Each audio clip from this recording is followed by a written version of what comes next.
요한계시록 4장 6절부터 11절입니다. 요한계시록 4장 6절부터 11절, 제가 가진 성경으로는 신약 460페이지 근처에 있습니다.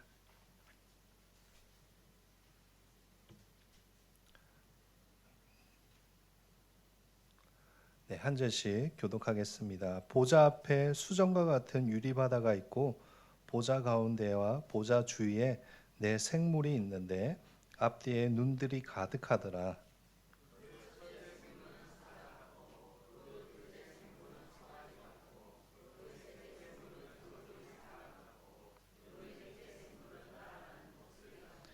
네 생물은 각각 6날개를 가졌고 그 안과 주위에는 눈들이 가득하더라. 그들이 밤낮 쉬지 않고 이르기를 거룩하다 거룩하다 거룩하다 주 하나님 곧 전능하시니여 전에도 계셨고 이제도 계시고 장차 오시리시라 하고,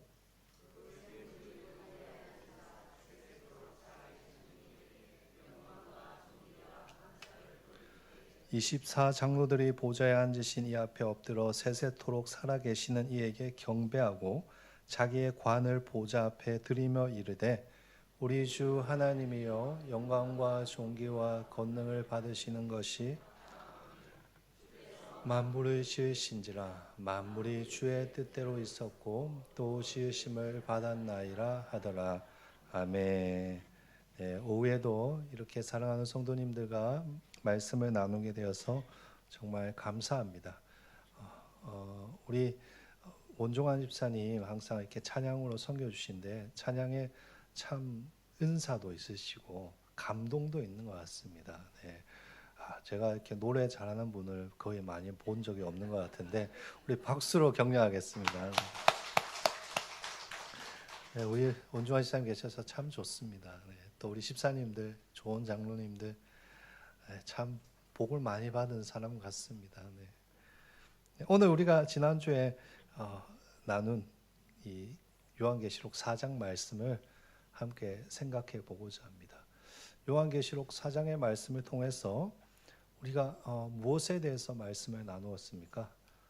보좌에 대해서, 하나님께 앉아 계신 보좌에 대해서 말씀을 나누었습니다. 오늘은 이 보좌 주위에 있는 네 생물과 또 보좌에 앉아 있는 24장로들이 하나님께 올려드리는 찬양과 예배에 대해서 함께 생각해 보고자 합니다. 우선 오늘 본문을 보시면 가장 먼저 네 생물이 등장합니다.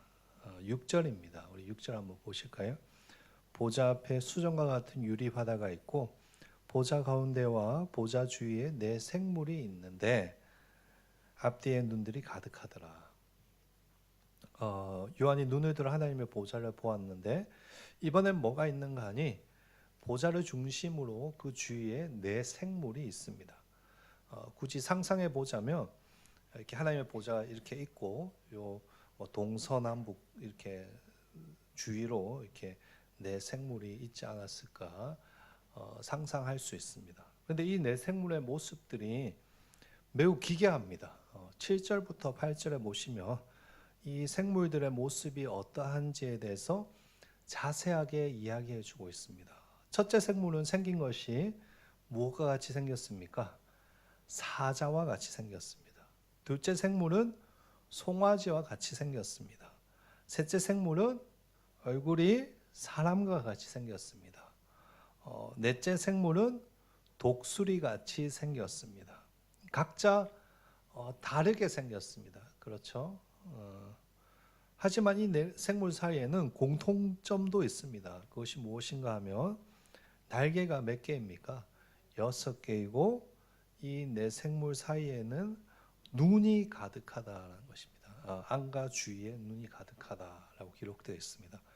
그리고 공통점이 하나 더 있는데 그것이 무엇이냐 하면 밤낮 쉬지 않고 모두가 하나님을 찬양하고 있습니다. 이것이 네 생물에 대한 설명입니다.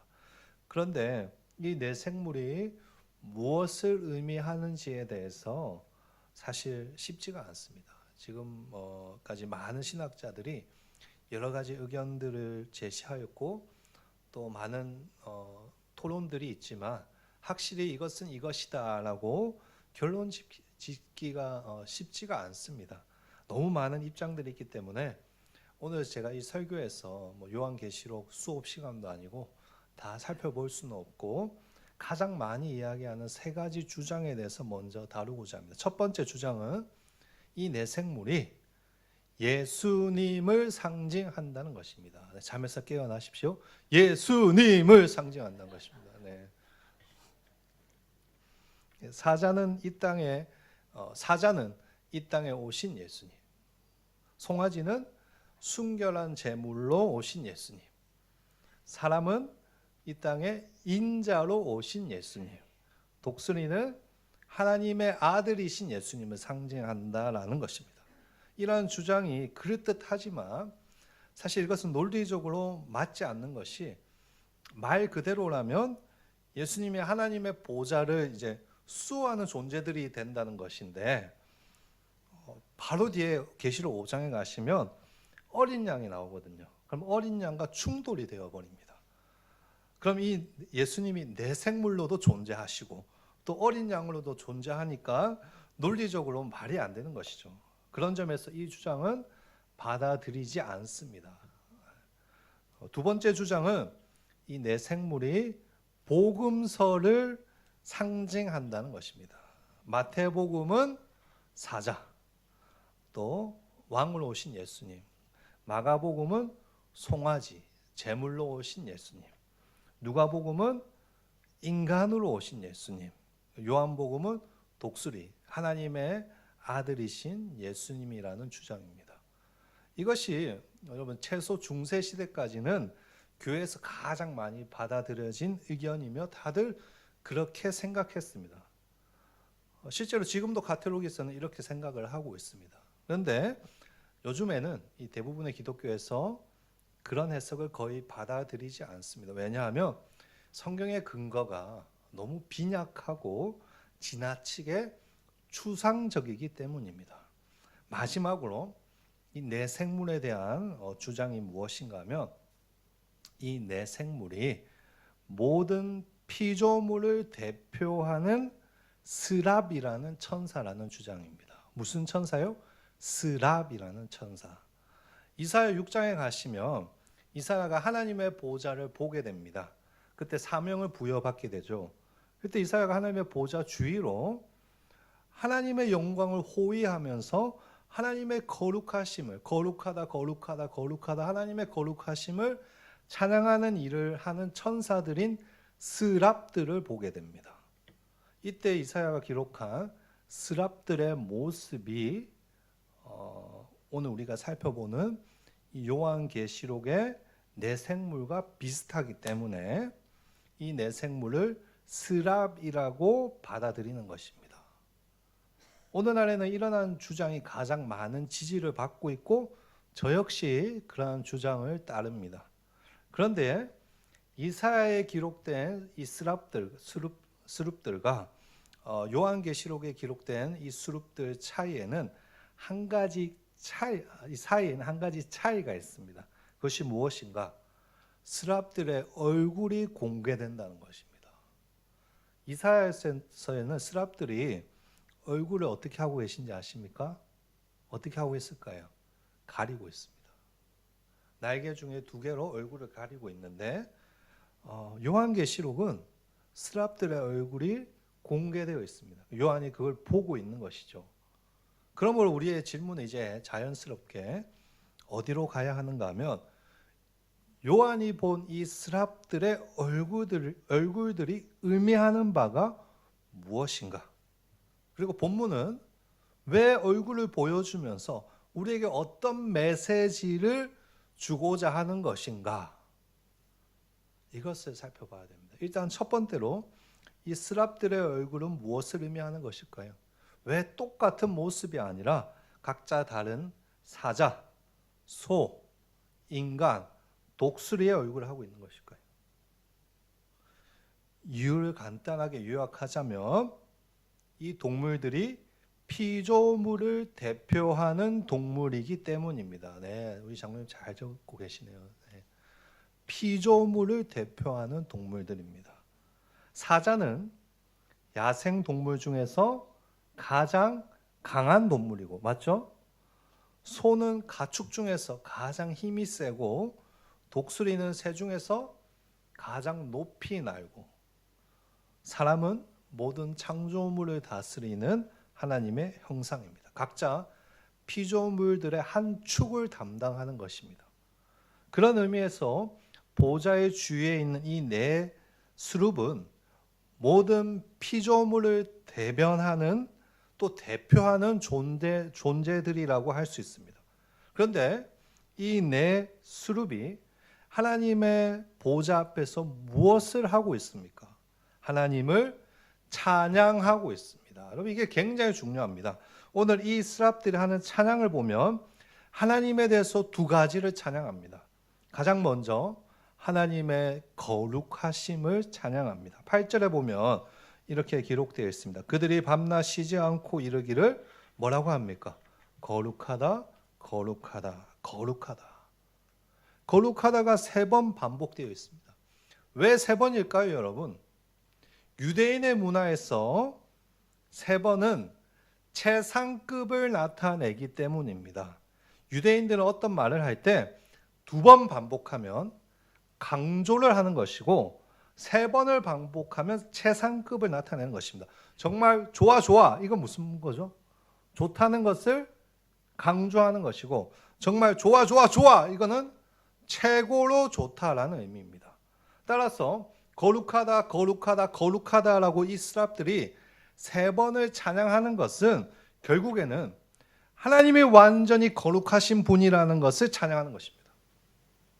근데 여기서 하나님의 거룩하심에 대한 바른 이해가 필요합니다. 일반적으로 우리는 거룩하심이라고 생각할 때 무엇을 생각하는가 하면 아무런 흠도 없고 정결하고 또 윤리적으로나 도덕적으로나 깨끗하다라는 이미지를 생각합니다.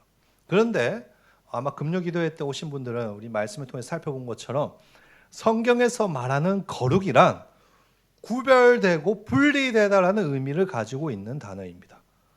이 거룩은 우리에게만 적용되는 것이 아니라 하나님께도 적용됩니다. 이 세상은 죄가 있고 흠이 있고 한계가 있습니다. 그런데 우리 하나님은 이 세상에 속하거나 이 세상과 혼합되지 않고 우주 만물의 모든 존재들로부터 완전히 구별되시고 완전히 분리되어 계시는 분이십니다.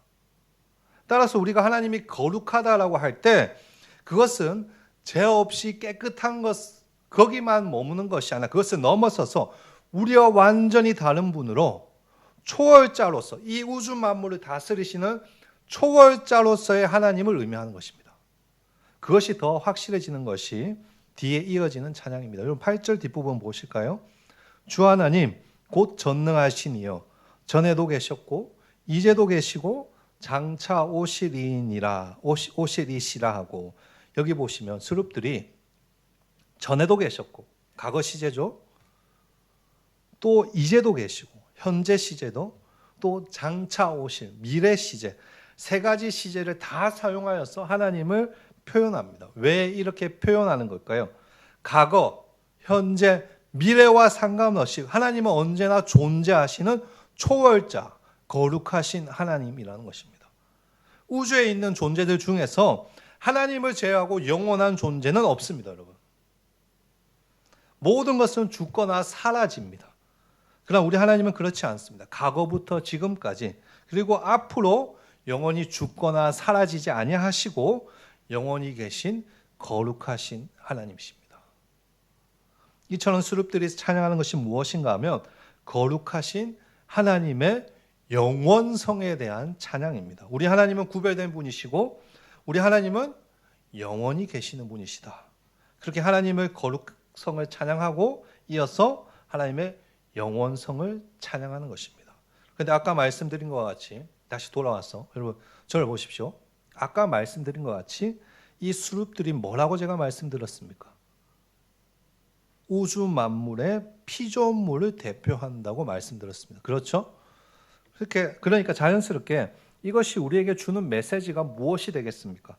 우리 하나님은 거룩하시고 영원하신 분으로서, 잘 들어보십시오. 모든 피조물로부터 찬양받기에 합당하신 분이시다라는 말입니다.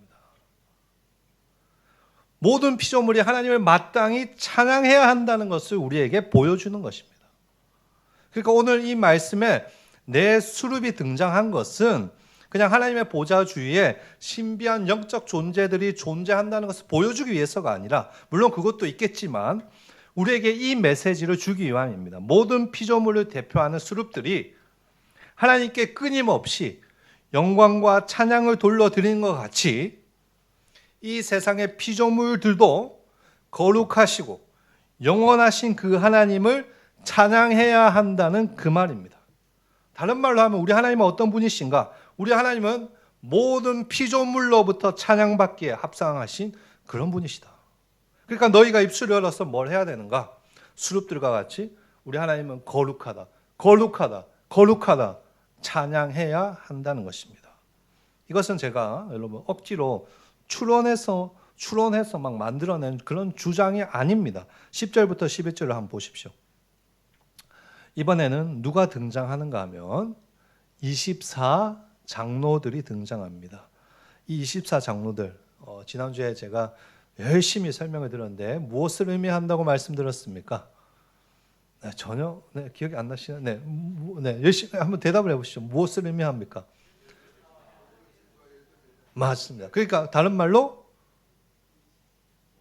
모든 교회를 의미한다고 말씀드렸죠. 맞죠? 모든 교회가 지금 하나님 앞에서 이제 무엇을 합니까? 본문을 보십시오. 하나님을 찬양합니다, 여러분. 11절 앞부분 보실까요? 우리 주 하나님이여 영광과 존귀와 권능을 받으시는 것이 합당하오니. 여기 보시면 합당하다라고 고백합니다. 무슨 말입니까? 피조물도, 모든 피조물도 하나님을 찬양하는데 하나님이 선택하시고 피 흘려 사신 교회 역시 하나님을 찬양해야 한다는 그 말입니다, 여러분. 그래서 내 생물이 주는 메시지가 하나님을 찬양하는 것이라고 제가 말씀드리는 것입니다. 설교 초반에 살펴본 것처럼 사자는 마태복음이라 왕으로 오신 예수님을 생각하고, 송아지는 마가복음이라서 제물로 오신 예수님을 생각하고, 그렇게 복잡하고 추상적인 것이 아니라 이 환상이 주는 메시지는 간단 명료합니다. 우리의 하나님은 마땅히 찬양받으시기에 합당하신 분이시고, 그 하나님을 어떻게 해야 된다는 것입니까? 너희 교회도 찬양해야 한다는 것입니다. 따라서 이어지는 본문의 내용이 자연스럽게 무엇이 되는가 하면 피조물 중에서도 하나님이 가장 존귀하게 여기시고 가장 사랑하시는 교회가 하나님의 보좌 앞에서 무엇을 하는가? 하나님을 찬양하는 것입니다. 9절 뒷부분을 보면 이렇게 적혀 있습니다. 영광과 존귀와 감사를 돌릴 때, 그리고 10절 말씀에 보면 이렇게 적혀 있죠. 24 장로들이 보좌에 앉으신 이 앞에 엎드려 세세토록 살아있는 이에게 경배하고 자기의 관을 보좌관에 드리며 이르되, 찬양하는 것입니다. 내 생물들이 하나님을 찬양할 뿐만 아니라 동시에 교회가 무엇을 하고 있는가? 하나님을 찬양하는 것입니다. 하나님이 가장 받기를 기뻐하시는 찬양은 여러분 천사들의 찬양이 아닙니다. 물론 천사들의 찬양은 우리들이 부르는 이 찬양들에 비해서 훨씬 말할 수 없이 아름답고 웅장하고 신비할 것입니다. 그러나 그들의 찬양에는, 여러분 잘 들어보십시오, 죄에서 구원받은 은혜와 감격이 없습니다. 하나님께서 가장 듣기 원하시는 찬양은 결국에 어떤 찬양인가? 그 구원의 은혜에 대한 고백, 감사, 감격이 있는 교회의 찬양입니다. 지금 마지막 때 하나님의 보좌 앞에서 교회가 그 찬양을 하는 것입니다. 천하 만물이 찬양했다면 이제 자연스럽게 하나님께서 피 흘려주고 사신 교회가 그 하나님을 찬양하는 것입니다. 그런 의미에서 10절에 보시면 그런 교회의 찬양에 앞서서, 그 찬양을 하기 앞서서 독특한 행동이 하나 등장합니다. 그것이 바로 자기의 관을 어떻게 하죠? 보좌 앞에 드리는 것입니다. 10절 뒷부분에 보면 이렇게 적혀 있습니다. 자기의 관을 보좌 앞에 드리며. 24 장로들이 그냥 하나님을 찬양하는 것이 아니라 힘들게 얻은 믿음 생활 어렵게 해서 얻은 금면류관을 하나님 보좌 앞에 어떻게 하죠? 드리는 것이죠. 왜 이렇게 하는 것일까요? 이것을 이해하시기 위해서는 당시의 시대적인 관습을 이해할 필요가 있습니다.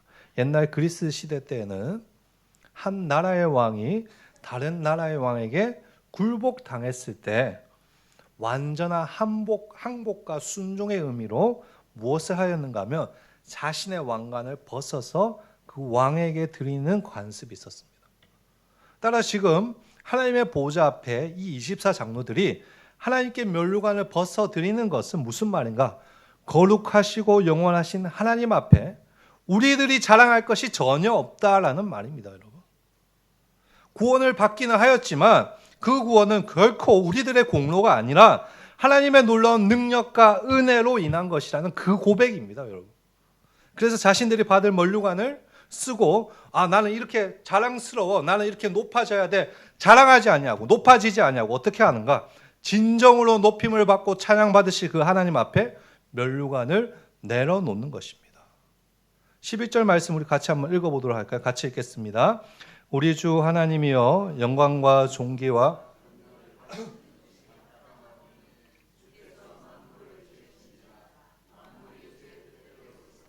또 지으심을 받았나이라 하더라. 면류관을 하나님께 드리고 교회가 하는 이 찬양을 보십시오. 만물을 당신의 뜻에 따라 지으신 창조주 하나님을 고백하고 있습니다. 이것이 하나님 앞에 마지막 때 교회가 올려드릴 찬양입니다. 앞으로 내 생물을 통해서 마지막 때 이 온 천하 만물이 하나님의 거룩하심과 영원하심을 찬양한다면 이제 24장로, 즉 하나님이 피 흘려 사신 교회는 무엇을 찬양해야 되는가? 그 거룩하신 영원하신 하나님께서 하늘과 땅을 창조하시고 그 뜻대로 인도하신다는 것을 고백하며 찬양하는 것입니다. 결국 오늘 이 내 생물과 24장로의 환상을 통해서 본문의 말씀을 우리에게 전하고자 하는 메시지는 무엇입니까? 하나님은 찬양받으시기에 합당하신 분이시고 마땅히 찬양해야 한다는 것입니다. 우리 하나님은 거룩하신 분이시기 때문에, 우리 하나님은 영원하신 분이시기 때문에, 하나님은 창조자 하나님이시기 때문에 하나님을 찬양해야 되는 것입니다. 그러나 여러분, 이러한 찬양은 단순히 하늘에서만 드리는 찬양이 아닙니다. 하나님의 보좌 앞에 갈 때까지 우리가 지금부터 그런 찬양을 드려야 합니다, 여러분. 우리 하나님은 하늘에서뿐만 아니라 지금 이 순간에도 우리의 경배와 찬양을 받으시기에 합당하신 하나님이십니다. 우리가 하나님의 뜻에 따라 창조되어 하나님을 찬양해야 됩니다. 요한계시록 뒷부분에서 살펴보겠지만 우리를 은혜와 사랑으로 구원하실 그 하나님, 그리고 마지막 때 결국에는 모든 것을 선하게 이루시고 완성하실 그 하나님을 지금부터 여러분 찬양해야 하는 것입니다. 그때 우리가 마지막 때 그 찬양을 지금부터 할 수 있을 때 마지막 주님 보좌 앞에 섰을 때 오늘 본문의 말씀과 같이 24장로들과 함께 하나님을 찬양하는 은혜를 경험하게 될 것입니다. 우리 11절 말씀 다시 한 번만 읽어볼까요? 다시 읽겠습니다. 우리 주 하나님이여 영광과 존귀와 권능을 받으시는 것이 합당하오니 주께서 만물을 지으신지라 만물이 주의 뜻대로 있었고 또 지으심을 받았나이라 하더라. 우리 한일교회가 지금부터 이런 찬양을 하는 교회가 되기를 진심으로 축복합니다. 말씀과 기도를 통해 하나님께 받은 그 은혜, 그 사랑에 감격할 수 있으며 보좌 앞에 드릴 그 찬양을 지금부터 미리 할 수 있는 그런 하나님 기뻐하는 교회 되기를 진심으로 소망합니다. 거룩하시고 영원하신 그 하나님이 우리의 창조자 되시며 주인 되심을 고백할 수 있는 그런 우리 한일교회 되기를 주님의 이름으로 축복합니다. 뿐만 아니라 오늘 예배에 참여한 우리 모든 성도님들 하나님을 찬양하는 인생 되시기를 소망합니다. 인생의 어려움과 아픔이 있더라도 거룩하시고 영원하신 그 하나님께서 날 창조하시고 날 향한 계획을 가지고 계시고 결국엔 나를 통해 십자가의 길을 걸어가긴 하지만 이 십자가를 통해 하나님의 나라를 이룰 것을 믿으시고 하나님을 찬양할 수 있는 인생 되시기를 소망합니다. 그래서 마지막 때 우리가 모두 함께 주님의 보좌 앞에 앉아서 하나님을 오늘 찬양처럼 11절 말씀처럼 찬양할 수 있는 그런 복을 받는 우리 한일교회 성도들 또 한일교회 되기를 주님의 이름으로 진심으로 축복합니다.